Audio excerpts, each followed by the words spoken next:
In this tutorial, I'm going to teach you how to smooth skin in Photoshop. Hi folks, Christy from Shark Pixel here, and in today's class, I'm going to teach you how to smooth skin in Photoshop. We're going to start with this image, and we're going to turn it into this. Then we're going to take this image and turn it into this, and lastly, we are going to take this photo and retouch it like this, all using a really cool fast action. Pretty cool, right? To really learn this, click the download link in the description, which is going to give you access to the images that I am working on right here, so you can follow along step by step with me as I teach you. Also, I'm including a really awesome action, which is going to automate almost all of this work for you, and you're going to be able to use it and retouch skin with one click. Isn't it exciting? Let's get started. Well, I know your time is really valuable, so we are going to just jump right in.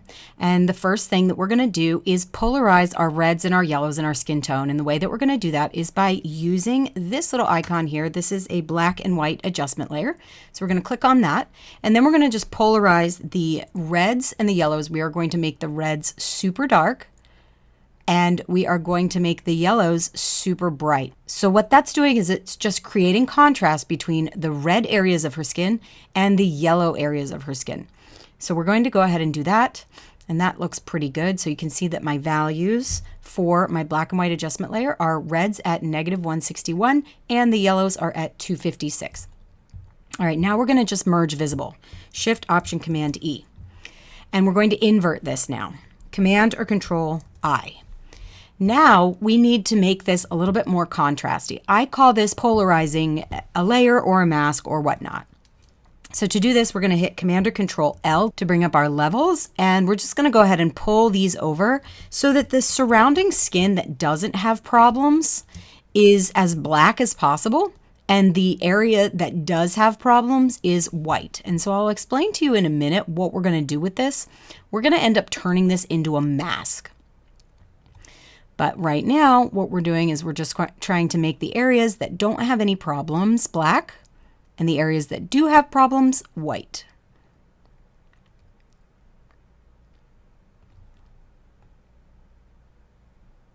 I think that looks pretty good. I will zoom in so you guys can see my values for this. We've got 75 for the black point, 0.4 for the midpoint, and 231 for the white point. I'll go ahead and press OK.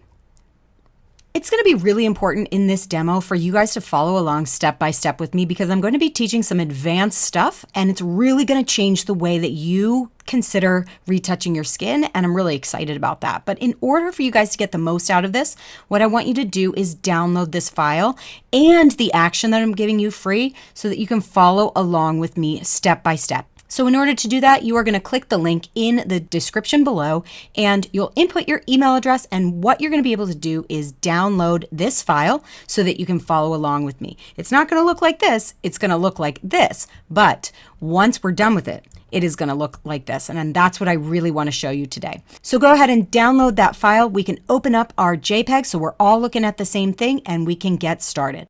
So this looks pretty good for me. I'm going to just take this layer 1, and I'm going to rename it, and I'll rename it Temp Mask. Now I'm just going to turn these two off for a moment. Next, what I want to do is I want to manage the red tones of the skin so that they match more with the color of the surrounding skin. In order to do that, we're going to come up to our single adjustments within our adjustments window, and we're going to choose Hue Saturation.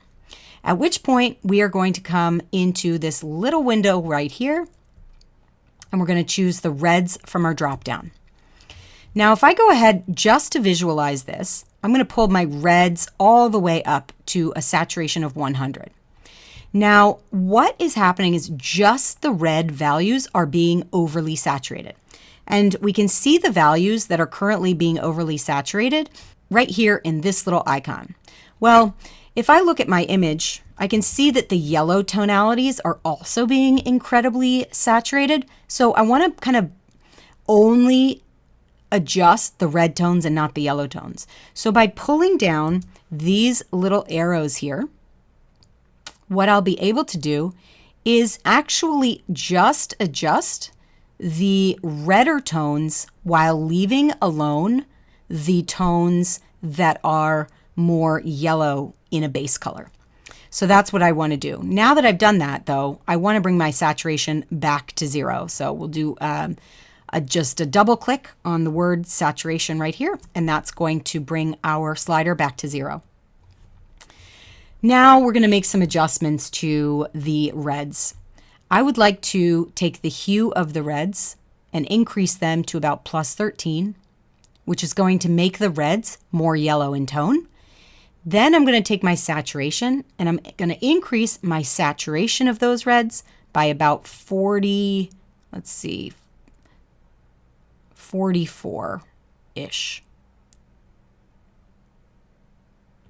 Now I'm going to take the lightness of my red tones and I'm going to increase them so that the red spots are less dark in nature. And this is definitely going to help us in our next step. So we'll go ahead and just have an increased lightness of 30. And then just before moving on, I just want to come back into these sliders and make sure that I am on the right specs. So I'm just going to increase this just a touch.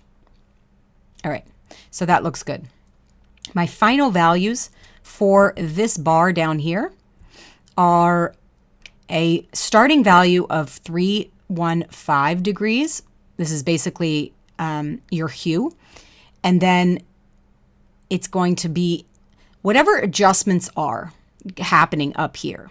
Okay, let me explain this just in a little bit more detail. Whatever changes are happening in these 3 sliders are only going to be visible between this bar and this bar. And then they're going to start, those changes are going to start fading out between this bar and this half arrow. And they're also going to fade out between this bar and this half arrow. So that's kind of how it works. Right here, all of these hues, all of the pixels that are these hues are going to be adjusted, are going to be changed as per these sliders. And then as they fall off on either side to the triangles, they're going to fade out. That adjustment is going to fade out, if you will. All right, so those adjustments are made. Now it's time to replace this mask. So what is this layer that we're doing? This is a redness fix layer. So we always want to make sure that we name our layers. I'm going to turn this on, this temp mask on. I'm going to click on the icon of my layer. I'm going to hit Command or Control A to select all of my pixels, and then Command or Control C to copy them.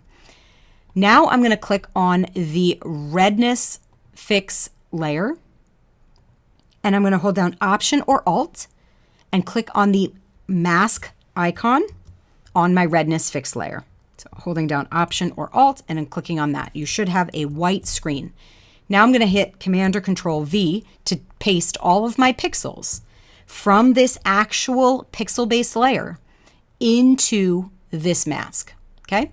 Now we are previewing the mask. So it's very important to hold down Option or Alt and click back on this icon, okay, to get us out of the mask view. And you won't see a change because this layer is still on. So let's turn that off. But as you can see, if I hold down Option or Alt and click on that mask icon of our redness fixed layer, you can see where that's going to be visible and where it's going to be invisible now. Okay. All right. So if we go ahead and change that out, you can see the adjustments that were made. So first off, our first step is now making those darker areas of the skin significantly more in line with the color and tone of the surrounding skin. I'll hit Command or Control D to deselect.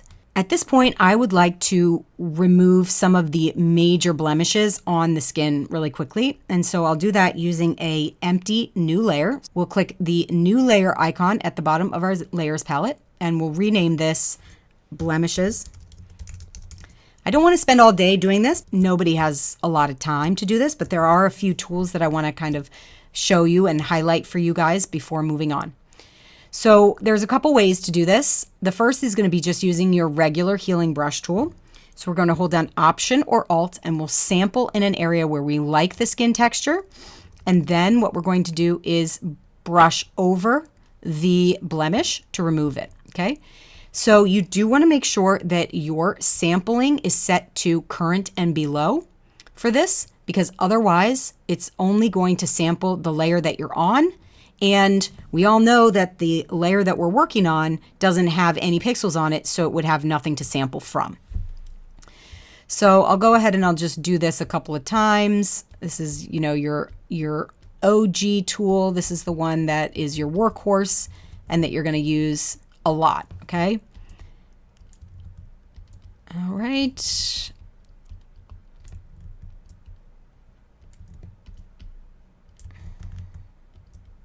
It definitely does not need to be perfect. But I wanted to explain to you a little bit more about one of the settings that we can change on this tool, which is going to allow you to get a little bit more of a realistic result. So if we see all of these scars, we know that for the most part, we are trying to get rid of the darker areas. So I've got all these scars on the face, right? And so what I want to try and do is get rid of the darker tonalities of them. I don't necessarily want to come in here and adjust the lighter pixels of the lighter skin because it's pretty much fine. So what we can do is we can come to the blend mode of our brush. And so up here in our healing brush tool, we have a little mode drop down. And so it always confuses me which one I want to go on to until I started telling myself a sentence. So for these specks down here, do we want to lighten them or darken them? We want to lighten them. So back in here in this menu, I want to lighten the areas that I'm going to be brushing over. Now what happens is if I sample on a brighter area, and I brush over a darker area, you're going to see a change. But if I sample over a darker area and I try and change something on a lighter area, you're not going to see it. Meaning, whatever the sample value is, brightness, darkness value is kind of inhibiting the brush from making changes to any pixels that are brighter than that sampled area. So if I come over here and I sample on this brighter skin, it's not going to adjust the pixels of the skin that are brighter than that sample point, but it will adjust the pixels that are darker than that sample point. So this allows you to work in a bit of a smarter way because you're using the tool on its smart mode, if you will, okay? So I'm still coming in here and getting rid of some of these blemishes. It does help you move a little bit faster because you can be a little bit sloppier and you don't necessarily have to sample in that perfect, absolutely perfect location while still getting a good result and getting, for the most part, rid of the bigger blemishes that we need to. Okay. I think that that's good enough for government work. Let's go back. Let's change our brush back to normal and just want to come over here and go over a few of these little highlight areas that I see that I want to fix just before moving on. All right, so now that we've done that, you can still see it's definitely not by any means perfect, but that's going to be taken care of in the next step. So now that I have gotten rid of all the bigger blemishes, it's time to move on. We're going to merge visible. This is Shift Option Command E on a Mac and Shift Alt Control E on a PC. And now we're going to rename this and we're going to name it Blur. At this point, we are going to change this layer to Vivid Light for a blend mode. And then we're going to invert it, Command or Control I to invert it. At this point, I want to make sure that I can adjust any changes that I make to this layer in previous steps and be able to kind of write in pencil instead of pen, because I want to be able to change settings if I feel like I need to adjust it in any way. So we'll right click on this layer and we're going to choose to convert to Smart Object. And now what we're going to do is we're going to run a surface blur on this. But because we have inverted this layer, we are going to be doing our sharpening in the blur step, and we're going to be doing our blurring in the high pass step. Okay, so just bear with me here. I know that it's kind of crazy, but it's fine. Everything's going to be editable in the end. So the first thing, with our blur layer selected, we're going to come to Filter, and we're going to choose Blur, Surface Blur. Now remember, I said that we are looking for our sharpening stuff in the surface blur right now. And so what I'm going to look for is I'm going to look for the skin texture that I like the best. And so for this, I think we're going to do a radius of around 7 and a threshold of around 60. This is the radius where I feel like this skin texture is coming through the most. So I've got a radius of 7 and a threshold of 60, and we are in surface blur. Now we can go ahead and press OK. Our next step with this same layer selected is going to be going to our filter menu. We're going to choose Other, and we're going to choose High Pass. Now, because this underlying layer is inverted, this is where our blurring is going to come into effect. So for High Pass, we're going to actually go a little bit crazy here and go to a value of around 33. All right, that looks good. Our next step, we're going to turn off the visibility of our blur layer, and we're going to come to the layer beneath it, blemishes, and we're going to merge visible again. Shift Option Command E, Shift Alt Control E on a PC. Our next step is to take this layer 1, we're going to rename this Native Texture. We're going to click and drag and drop it above our blur layer. Let's go ahead and run a high pass filter on this so that we can eke out every last morsel of skin texture. Filter, Other, High Pass. Now we do not want to go with a very high radius here. Just take this from my mistakes for many years. You only want to get the radius where you see the skin texture as accentuated as possible. So what I usually do is I start at 0, or I start at 0.1, and then I slowly increase my up arrow key until I see a radius that I think the skin texture really starts to present itself well. And as you can see, when we go too high, we lose that skin texture, right?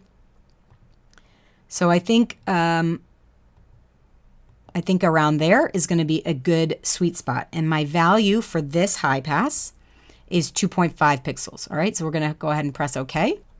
Lastly, with our native texture layer, we are going to change the blend mode from normal to, let's do overlay.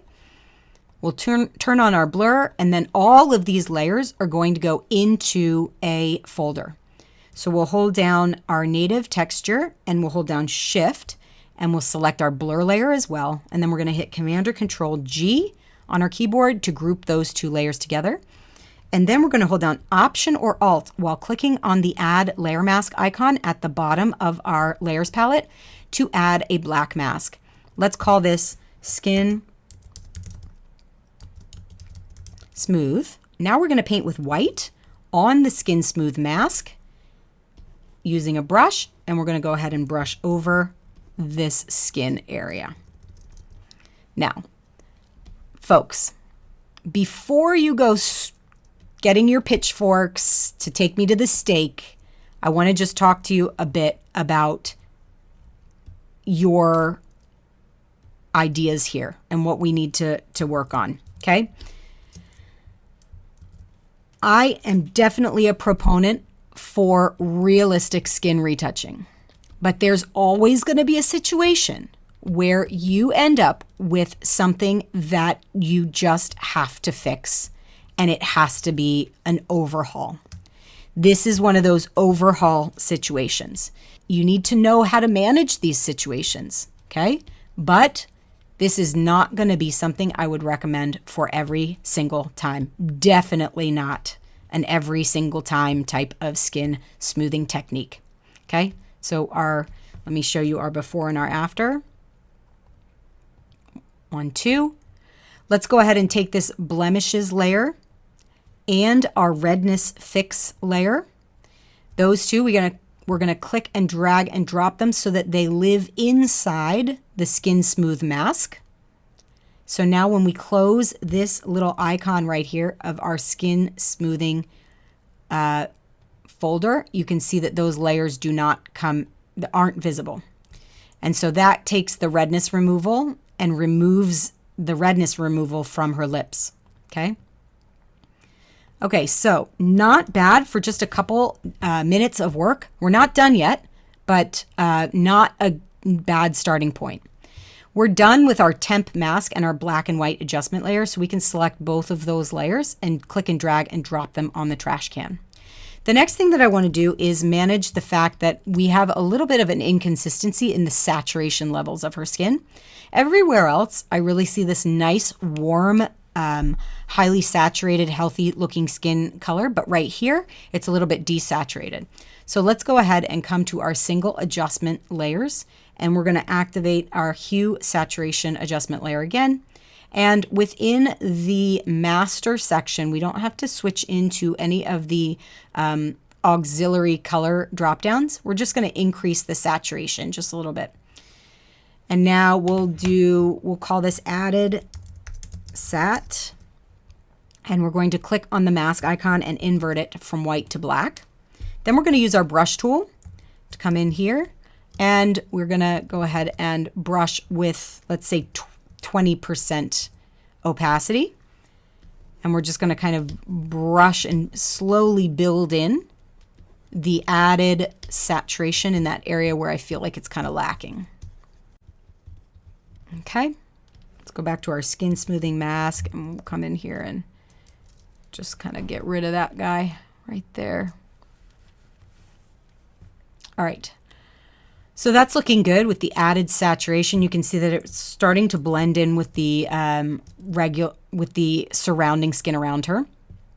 The last thing that I want to do on this is just work on a little bit of evening out the skin in a very high level way. So even though we're doing some like major damage control, I want to increase and just brighten up some of these areas where I feel like the structure, the three-dimensional structure of her face has been lost because of how heavy-handed we had to do the skin retouching. So in order to do that, we're going to start with a curves adjustment layer, and we'll call this Dodge.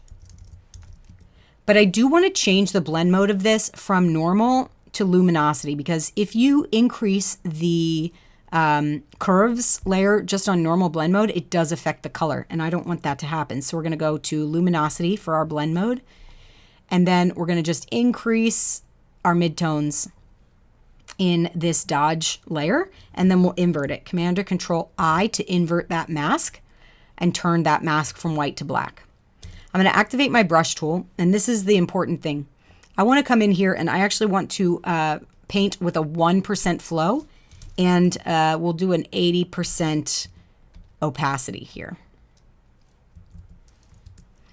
All right, so now it's very slow, the rate at which my effects are flowing out of my brush.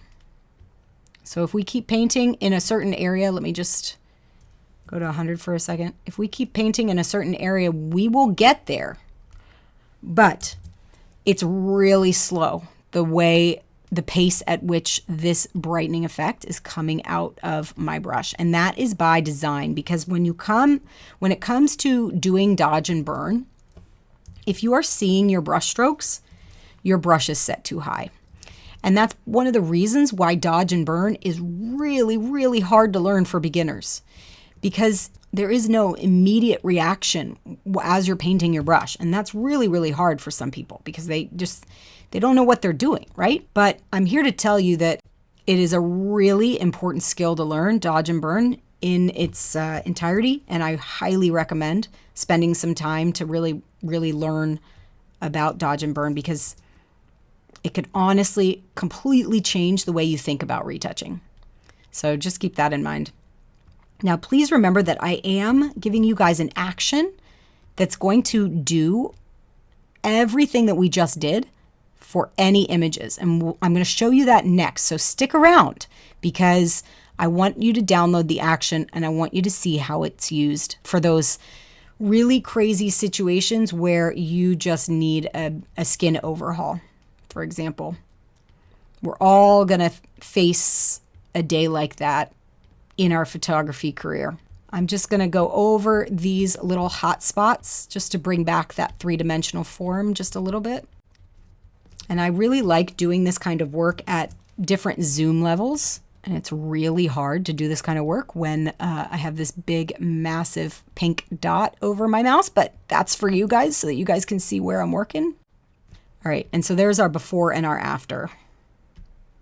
Okay, and if we do all of our befores and afters, you can see the difference that we were able to make just in a really short period of time. That is a significantly better look for the skin than we previously had. On these next two images, what I want to do is I'm not able, because of where I downloaded them from, to give you these images, but I want you to watch how the action works so that you can download it yourself and you can use it moving forward on other images.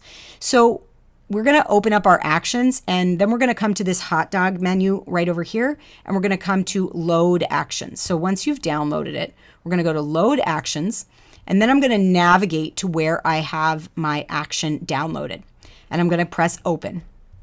That's going to open up these actions, this action that I'm giving you guys.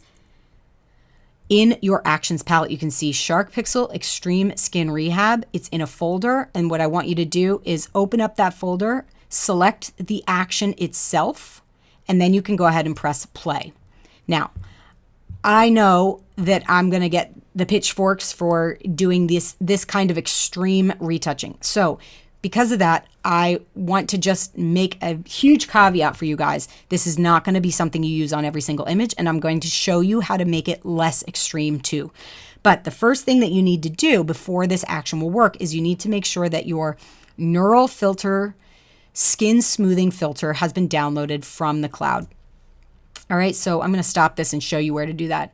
Filter, neural filters, and then you see this little icon here, that little downward facing arrow with the cloud. If that's next to this skin smoothing, then you need to click that first and then this action will work, okay? All right, so moving on, we're gonna go ahead and press play. Yes, continue, no problem. We get this warning from me that I wrote, okay? Because there's a couple things that I really want to make sure I explicitly say so that you guys don't discount me or give me bad comments. In the next step, paint with white over the black mask, which is currently hiding the softened skin. Warning, extremely heavy-handed. This is not intended for everyday retouching or normal circumstances. Only use as a last resort. Tips for making results look realistic. If the effect is too extreme, open up the skin smooth extreme layer group arrow. Scroll down to the line that says surface blur. Double click on that line to lower both values. Then press OK to get a better result. So we'll go ahead and press continue. And now we can go ahead and brush in this effect. Now, as I'm brushing in this effect, I'm going to tell you what value I am using on my brush. I'm going to make sure that my opacity and flow is starting at 100%. Then I'm going to just start brushing in this effect. As you can see, we're getting some extremely heavy-handed skin smoothing. That's fine. Let's go over and do a 40% skin smooth. And I'm just going to kind of brush in on some of the areas with 40%. If there's an area with more blemishes that I feel like needs more work, I'll go up to 80%. So I'll hit the 8 on my keyboard. And that has me painting with 80%. Now I'm going to go down to 30%, come in here. Don't be afraid to use different amounts of your painting opacity as you're blending in this skin smoothing effect, okay? Because I really try and avoid at all costs these areas here, these creases around the nose, anything around the lips. I do not like those to be over smoothed, okay? And I want to avoid the freckles. There's no reason to take away her beautiful freckles. All right, so there is our before and our after. So you can see that even though it's a heavy-handed action, because we were painting in at not necessarily 100% opacity over all of the areas, that I was able to get a bit of a more realistic result out of this extreme action. Let's go ahead and do this one. We'll just play the action again, continue. And I'm going to do a different technique on this, so just watch me for a sec. We're going to start with our Skin Smooth Extreme. I'm going to activate my brush tool. I'm going to be painting at 100% opacity and 100% flow. And what I'm going to do first is I'm just going to paint over the blemishes, okay? That's all I'm painting over at this moment, is the areas where we have a lot of problematic skin. And I'm trying to avoid the areas with that natural shine. I don't want that natural shine to disappear, because if it does, that's going to make the skin look really plasticky and fake.